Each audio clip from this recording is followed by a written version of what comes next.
എല്ലാവർക്കും സ്വാഗതം. ഈ റിവ്യൂ ഇഷ്ടപ്പെടുവാണെങ്കിൽ ഒന്ന് ലൈക്ക് ചെയ്തും സബ്സ്ക്രൈബ് ചെയ്തും സപ്പോർട്ട് ചെയ്യണേ. അപ്പോൾ പ്രിയാമണിക്ക് ആകെ സങ്കടമാണ്. പ്രിയാമണി പറയുന്നുണ്ട്, എൻ്റെ മകൾക്ക് ഒരിക്കലും ഒരു സമാധാനം ഉണ്ടായിട്ടില്ല. ഇനിയും അവളുടെ അവസ്ഥ ആ രീതിയിൽ തന്നെയാണ് മുന്നോട്ട് പോകുന്നതെങ്കിൽ അവളുടെ സങ്കടം കാണാൻ ഞാൻ ഉണ്ടാകുകയില്ല, ഞാനും അങ്ങ് പോകും ഈ ഭൂമിയിൽ നിന്ന് തന്നെ എന്നിങ്ങനെ പ്രിയാമണി പറയുമ്പോൾ മാഷ് പറയുന്നുണ്ട്, എന്താടോ താൻ ഇങ്ങനെയൊക്കെ സംസാരിക്കുന്നത്? താൻ എവിടേക്കും പോകില്ല, താൻ എവിടെ പോയാലും നമ്മൾ ഒരുമിച്ചായിരിക്കും. അതിപ്പം മരണാനന്തര യാത്രയാണെങ്കിലും അത് അങ്ങനെ തന്നെയായിരിക്കും. മോൾക്കൊന്നും സംഭവിക്കില്ല, അവൾ സന്തോഷത്തോടെ ജീവിക്കും, സമാധാനിക്കുക എന്നൊക്കെ പറഞ്ഞ് ചേർത്ത് നിർത്തി ആശ്വസിപ്പിക്കുന്നുണ്ട്. പിന്നീട് മഹേഷിനെയാണ് കാണിക്കുന്നത്. മഹേഷിനെ ഭക്ഷണം കഴിക്കാൻ വേണ്ടി വന്ന് വിളിക്കുവാണ് ഇഷിത. അന്നേരം പറയും, എനിക്ക് വിശക്കുന്നില്ല, അതുകൊണ്ട് വേണ്ട എന്ന് പറയും. അന്നേരം ഇഷിത പറയുന്നുണ്ട്, അതെങ്ങനെ ശരിയാവുന്ന, ഭക്ഷണം കഴിച്ചിട്ട് കിടന്നാൽ മതി, അല്ലെങ്കിൽ തന്നെ നമ്മൾ തമ്മിൽ പൊരുത്തക്കേടുകളുണ്ടെന്ന് അച്ഛനും അമ്മയും ഒക്കെ പറഞ്ഞു തുടങ്ങിയിരിക്കുന്നു, അവർക്കും ചെറിയ സംശയമുണ്ട്, എന്തിനാ അതൊക്കെ കൂട്ടുന്നത്, വന്ന് ഭക്ഷണം കഴിക്കുക എന്ന് പറയും.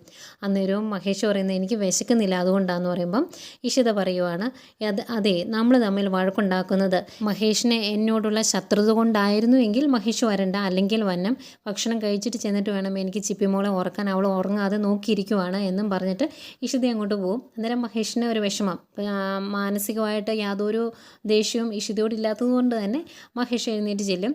കഴിഞ്ഞ് ഭക്ഷണം വിളമ്പാൻ തുടങ്ങുന്നതിന് മുമ്പ് ഇഷിത ചോദിക്കുന്നുണ്ട്, വെജും ഉണ്ട് നോൺ വെജും ഉണ്ട്, ഏതാ വേണ്ടതെന്ന്. അന്നേരം മഹേഷ് പറയും, തൻ്റെ കൂടെ ഇരുന്ന് എങ്ങനെയാണ് ഞാൻ നോൺ വെജ് കഴിക്കുന്നത്, വെജ് മതി എന്ന് പറയുമ്പം ഇഷിത പറയുന്നുണ്ട്, അതൊന്നും സാരമില്ല, ഏതാ ഇഷ്ടമെന്ന് വെച്ചാൽ കഴിച്ചോ, ഞാനത് ശ്രദ്ധിക്കാതെ കഴിച്ചാൽ മതിയല്ലോ എന്ന് പറയും. അന്നേരം മഹേഷ് പറയും, വേണ്ട, താൻ ഏതാണോ കഴിക്കുന്നത് അത് മതി എന്ന് പറയും.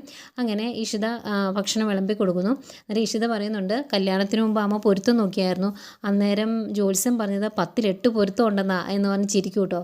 അന്നേരം മഹേഷ് പറയുന്നുണ്ട്, അതിൽ വലിയ തെറ്റൊന്നും കാണില്ല, 10-8 പൊരുത്തം അതുണ്ടാവും, കുറേ കഴിയുമ്പം അത് 8 പൊരുത്തത്തിലേക്ക് എത്തിക്കോളും, അല്ലെങ്കിലും ഇപ്പോഴും പ്രശ്നങ്ങളൊന്നുമില്ല, ചെറിയ ചെറിയ തെറ്റിദ്ധാരണകളും ചെറിയ ചെറിയ വിഷമങ്ങളൊക്കെ അല്ലേ ഉള്ളൂ, അതൊക്കെ മാറിക്കോളും. പിന്നെ തനിക്കറിയത്തില്ലേ, എന്തെങ്കിലും ഒരു കഷ്ടകാലം തുടങ്ങിക്കഴിഞ്ഞാൽ ഒന്നിന് പുറകെ ഒന്നായിട്ട് ഇങ്ങനെ വന്നുകൊണ്ടിരിക്കും, അതിൽ നിന്നൊക്കെ ഒന്ന് മോചനം കിട്ടണമെങ്കിൽ കുറേ സമയം എടുക്കുമായിരിക്കും എന്നൊക്കെ പറഞ്ഞ് മഹേഷ് ഇങ്ങനെ പറയും കേട്ടോ.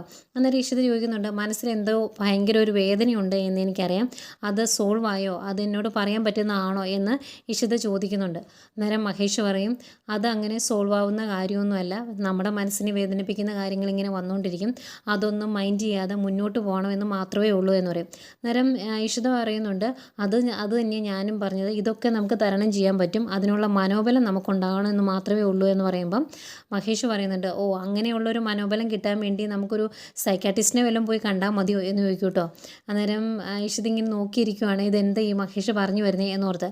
അന്നേരം മഹേഷ് പറയും, അവരെ പോയി കണ്ടിട്ടും കാര്യമൊന്നുമില്ല, നമ്മൾ പറയുന്ന അവർ കേട്ടിരിക്കും എന്നല്ലാതെ ഒരു സൊല്യൂഷനും അവർ പറഞ്ഞു തരില്ല എന്ന് പറയും. എന്നിട്ട് ഭക്ഷണം കഴിച്ച് മഹേഷ് എഴുന്നേറ്റ് പോകുന്നു. അതിനുശേഷം ഇഷിത മോളെ ഉറക്കണമല്ലോ, അങ്ങനെ ചിപ്പിയുടെ അടുത്തോട്ട് ചെല്ലുവാണ്, കുറച്ചു നേരം ഇരുന്ന് കളിക്കും. അത് കഴിഞ്ഞ് മോളോട് ചോദിക്കുന്നുണ്ട്, മോളോട് അമ്മ ഒരു കാര്യം ചോദിക്കട്ടെ, യശോദയുടെ കഥ മോള് കേട്ടിട്ടില്ലേ എന്ന് ചോദിക്കും. അന്നേരം പറയും, പിന്നെ എനിക്കറിയാലോ, അമ്മ എപ്പോഴും പറഞ്ഞു തരുന്നല്ലേ എന്ന് ചോദിക്കും.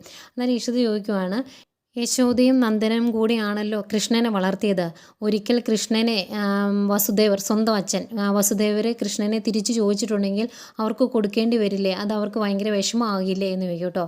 അന്നേരം ചിപ്പിമോൾ പറയും, അതെന്തിനാ അങ്ങനെ പോകുന്നത്, എന്നെ വളർത്തിയത് എൻ്റെ അച്ഛനും അമ്മയല്ലേ, അപ്പം ഞാൻ എൻ്റെ അച്ഛൻ്റെ അമ്മയുടെയും കൂടെയല്ലേ നിൽക്കേണ്ടത്, അല്ലാതെ എൻ്റെ രചനാമയോ ആ അങ്കിളോ വന്ന് വിളിച്ചാൽ ഞാൻ പോകത്തില്ല, അതിൻ്റെ ആവശ്യമുണ്ടോ എന്ന് ചോദിക്കും. അന്നേരം പിന്നെ ഇഷിത ചോദിക്കുന്നുണ്ട്, അല്ല അവർക്ക് അതിനുള്ള അവകാശം ഉണ്ടല്ലോ, ഇനിയിപ്പോൾ അങ്ങനെ വന്ന് വിളിച്ചിട്ടുണ്ടെങ്കിൽ അവർ പോവില്ലേ, അപ്പം കൃഷ്ണൻ അങ്ങനെ പോയാലോ എന്നിങ്ങനെ ചോദിക്കുക. അന്നേരം ചിപ്പിമോൾ പറയും, കൃഷ്ണൻ പോകുമായിരിക്കും, പക്ഷേ ഞാൻ പോകില്ല, എനിക്ക് ഏറ്റവും ഇഷ്ടം എൻ്റെ ഡാഡിയും അമ്മയും തന്നെയാണ്, ഞാൻ നിങ്ങളെ വിട്ട് ഒരിടത്തേക്കും പോകില്ല എന്ന് പറയും. അന്നേരം ഇഷിതയുടെ ഈ ചോദ്യമൊക്കെ കേൾക്കുമ്പോൾ ചിപ്പിമോൾക്ക് മനസ്സിലാകും ഇഷിതയ്ക്ക് എന്തോ ടെൻഷൻ ഉണ്ടെന്ന്. അന്നേരം ചോദിക്കുന്നുണ്ട്, അമ്മയ്ക്ക് എന്തെങ്കിലും ടെൻഷൻ ഉണ്ടോ എന്ന്. അന്നേരം ഇല്ല എന്ന് പറയുമ്പോൾ, എനിക്ക് അങ്ങനെ തോന്നിയില്ലോ, ഒന്ന് കണ്ണടച്ച് നിന്നേ എന്ന് പറയും. കണ്ണടച്ചിട്ട് എന്താ എന്ന് ചോദിക്കുമ്പോൾ ഒരു ഉമ്മയൊക്കെ കൊടുക്കും. എന്നിട്ട് ഇപ്പോൾ ടെൻഷൻ മാറിയോ എന്ന് ചോദിക്കും. മാറി എന്ന് പറഞ്ഞാൽ രണ്ടുപേരുടെ കയറി കിടന്ന് ഉറങ്ങുവാണ്. ഉറങ്ങാൻ കിടന്ന് കഴിയുമ്പോൾ ഇഷിത ചിപ്പിമോളോട് പറയുന്നുണ്ട്, മോളെ ഏറ്റവും കൂടുതൽ സ്നേഹിക്കേണ്ടത് ഡാഡിയാണ്, കാരണം ഡാഡിക്ക് ഒത്തിരി ഇഷ്ടമാണ് മോളെ, പക്ഷെ അതങ്ങ് പ്രകടിപ്പിക്കാനൊന്നും ഡാഡിക്ക് അറിയില്ല, അതുകൊണ്ടാണ് മോളെ പഠിപ്പിച്ച് വലുതാക്കി നല്ലൊരാളെ കണ്ടുപിടിച്ച് ഒരു രാജകുമാരിയെ പോലെ കല്യാണം കഴിപ്പിച്ച് വിടും ഡാഡി, അന്നേരവും ഏത് സാഹചര്യത്തിലും ഡാഡി ഒരിക്കലും മറന്നു പോകരുത് കേട്ടോ മോളെ എന്നൊക്കെ പറഞ്ഞ് കൊടുത്ത് ഒന്ന് ആശ്വസിപ്പിച്ച് മോളെ കിടത്തി ഉറക്കുവാണ്. അതിനുശേഷം ഇഷിത മഹേഷിൻ്റെ അടുത്തേക്ക് വരും. മഹേഷ് അന്നേരം എന്തോ എഴുതിക്കൊണ്ട് ഉറങ്ങിക്കൊണ്ടിരിക്കുക കേട്ടോ. അന്നേരം മഹേഷ് ചോദിക്കുന്നുണ്ട് മോൾ ഉറങ്ങിയോന്ന്. ഉറങ്ങിയെന്ന് പറയുമ്പം താൻ എന്നും പറഞ്ഞു കൊടുക്കുന്ന യശോദയുടെ കഥ പറഞ്ഞു കൊടുത്താണോ ഉറക്കിയെന്ന് ചോദിക്കും. അന്നേരം ഇഷിതയ്ക്കൊരു അത്ഭുതം കേട്ടോ. കാരണം മഹേഷ് ഇതെല്ലാം ശ്രദ്ധിക്കുന്നുണ്ട് അറിയുമ്പം അന്നേരം മഹേഷ് പറയുന്നുണ്ട് തൻ്റെ സ്ഥാനം ഉറപ്പിക്കാൻ വേണ്ടി താൻ യശോദയുടെ കഥ പറയേണ്ട കാര്യമൊന്നുമില്ല, താൻ ശരിക്കും ചിപ്പിമോളുടെ അമ്മ തന്നെയാണ് എന്ന് പറയും. ഇത്രയും പറഞ്ഞിട്ട് മഹേഷ് എഴുന്നേറ്റ് വന്ന് ഇഷിതയുടെ അടുത്തിരിക്കും. എന്നിട്ട് ഒരു ചോക്ലേറ്റ് എടുത്ത് കയ്യിലോട്ട് കൊടുക്കുക കേട്ടോ. അന്നേരം ഇങ്ങനെ അതിശയിച്ച് നോക്കുവാണ് ഇഷിത. അന്നേരം മഹേഷ് പറയുന്നുണ്ട് താൻ പേടിക്കൊന്നും വേണ്ട, തനിക്ക് വേണ്ടി മേടിച്ചതൊന്നുമല്ല, കടക്കാരൻ ചില്ലറയില്ലാത്തത് കൊണ്ട് തന്നതാണ്, അന്നേരം മേടിച്ചെന്നേ ഉള്ളൂ, ഇനി തനിക്ക് വേണ്ടി ഞാൻ മേടിച്ചതാണെന്ന് ഓർത്ത് തെറ്റിദ്ധരിച്ച് കഴിക്കാതിരിക്കുകയൊന്നും വേണ്ട എന്ന് പറയും. പക്ഷേ മഹേഷിൻ്റെ മനസ്സിലാക്കുന്ന ഇഷിതയ്ക്ക് ഒരുപാട് സന്തോഷമാകുന്നുണ്ട്. എന്നിട്ട് പറയുന്നുണ്ട് എന്നോടുള്ള എതിർപ്പുകൾ താൻ പരിഹാസ രൂപേണ പറയുമ്പം എനിക്കതൊരു ഇമ്പമായിട്ടും ഇഷ്ടമായിട്ടും ഒക്കെ തോന്നാറുണ്ട് എന്നൊക്കെ പറയുവാണ്. അന്നേരം ഇഷിത പറയുന്നുണ്ട് മഹേഷ് പഴയ ഫോമിലേക്ക് തിരിച്ചു വന്നു തുടങ്ങിയല്ലോ എന്ന്.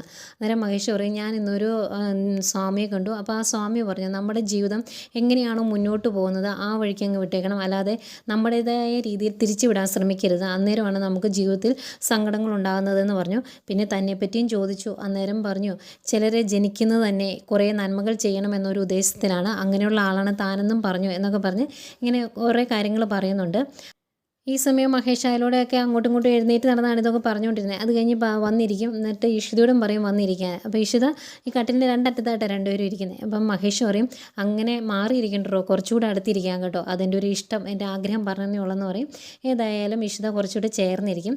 എന്നിട്ട് മഹേഷ് പറയുന്നുണ്ട് താനാണ് ചിപ്പിമോളുടെ അമ്മ, താൻ പ്രസവിക്കാതെ അവളുടെ അമ്മയായി അവളെ ജീവന് തുല്യം സ്നേഹിക്കുന്നു. അപ്പം ഞാൻ ചിപ്പിമോളിലെ അച്ഛനല്ലാത്ത ഒരു സാഹചര്യം വന്നാലും എനിക്ക് അവളെ സ്നേഹിക്കാൻ കഴിയും, അങ്ങനെ കഴിയണം, അല്ലാതെ എനിക്ക് അവളെ മറക്കാൻ പറ്റില്ലല്ലോ, കാരണം എൻ്റെ ജീവനാണ് അവൾ എന്നൊക്കെ പറഞ്ഞിട്ട് ആകെ അങ്ങ് സങ്കടമാവുകയാണ്. എന്നിട്ട് പയ്യെ ഇഷിതയുടെ തോളിലേക്ക് ഇങ്ങനെ ചാരി കിടക്കും. അന്നേരം ഇഷിതയ്ക്ക് സങ്കടം വന്നിട്ട് മഹേഷിൻ്റെ കയ്യിൽ ഇങ്ങനെ മുറുക്കി പിടിക്കും. ഒരു 2 മിനിറ്റ് അങ്ങനെ കിടന്നതിന് ശേഷം മഹേഷ് പെട്ടെന്ന് എഴുന്നേക്കും. എന്നിട്ട് പറയും സോറി കേട്ടോ, നമ്മൾ വിവാഹത്തിന് മുമ്പുള്ള എഗ്രിമെൻറ്റ് ഞാനങ്ങ് തെറ്റിച്ചല്ലേ എന്ന് ചോദിക്കും.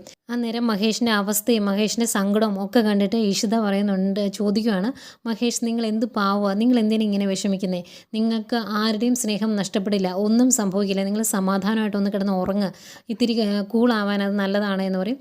നേരത്തേക്ക് മഹേഷ് എഴുന്നേറ്റ് വന്നിങ്ങനെ കിടക്കുമ്പോഴും ആകെ വിഷമിച്ച് ഇരിക്കുന്നുണ്ട് ഇഷിത. പിന്നെ കാണിക്കുന്നത് നമ്മുടെ മന്ത്രിയാണ്. മന്ത്രി ചെറിയൊരു ട്രാൻസ്ഫറിന് പോലും മേടിക്കുന്ന 5 ലക്ഷം രൂപയൊക്കെ ആട്ടോ. അങ്ങനെ ഓരോ കാര്യങ്ങളൊക്കെ പറഞ്ഞുകൊണ്ടിരിക്കുകയാണ്. അധികാരമുള്ളപ്പോഴേ നേടാൻ പറ്റുള്ളൂ എന്നുള്ള കാര്യം ഇതിനെല്ലാം ശേഷം വിനോദിനോടും പറയുന്നുണ്ട്. ഇവരിങ്ങനെ സംസാരിച്ചുകൊണ്ടിരിക്കുന്നെങ്കിൽ ആ SI അങ്ങോട്ട് വരും. എന്നിട്ട് ഒരു ഷോക്കിംഗ് ന്യൂസ് ഉണ്ട് എന്ന് പറഞ്ഞാൽ ആതിരയുടെ കാര്യം പറയുവാണ്.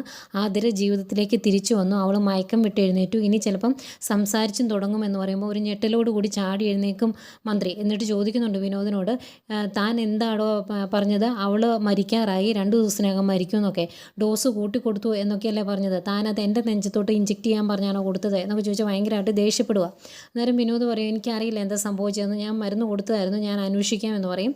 അന്നേരം മന്ത്രി SIയോട് പറയുന്നുണ്ട് അതെ ഞങ്ങളുടെ 2 പേര്, എനിക്കറിയാവുന്ന 2 പേര് ജയിലിൽ കിടപ്പുണ്ട്, അവന്മാരെ ഒന്ന് പുറത്ത് ചാടിക്കണം, അവന്മാർ പോയി ആതിരേനെ തീർത്തോളും, അവന്മാർക്ക് നല്ല എക്സ്പീരിയൻസ് ഉള്ള ഒരു പ്രശ്നമില്ല, അവന്മാർ പുറത്തിറങ്ങി കഴിയുമ്പം തൻ്റെ പോലീസ് അവർക്കൊന്ന് സംരക്ഷണം കൊടുക്കണം, ആതിരെ തീർത്ത് കഴിയുമ്പോഴത്തേക്കും അവരെ തിരിച്ച് ജയിലിലേക്കും എത്തിക്കണമെന്ന് പറയും. ചെയ്തോളാം എന്ന് പറയും. അത് തന്നെ വിനോദിനോടും പറയുന്നുണ്ട് താൻ അതൊക്കെ ഒന്ന് നോക്കിക്കോണം എന്ന്. ചെയ്തോളാമെന്ന് വിനോദും പറഞ്ഞതിന് ശേഷം വിനോദ് ഇങ്ങനെ ചിന്തിച്ച് നിൽക്കുന്നുണ്ട്. അതിലേറെ ടെൻഷനോടെയാണ് മന്ത്രി നിൽക്കുന്നത്. കാരണം ആതിര സംസാരിച്ച് തുടങ്ങിയിട്ടുണ്ടെങ്കിൽ പല കാര്യങ്ങളും പുറത്താകും എന്ന പേടിയാണ് മന്ത്രിക്ക്.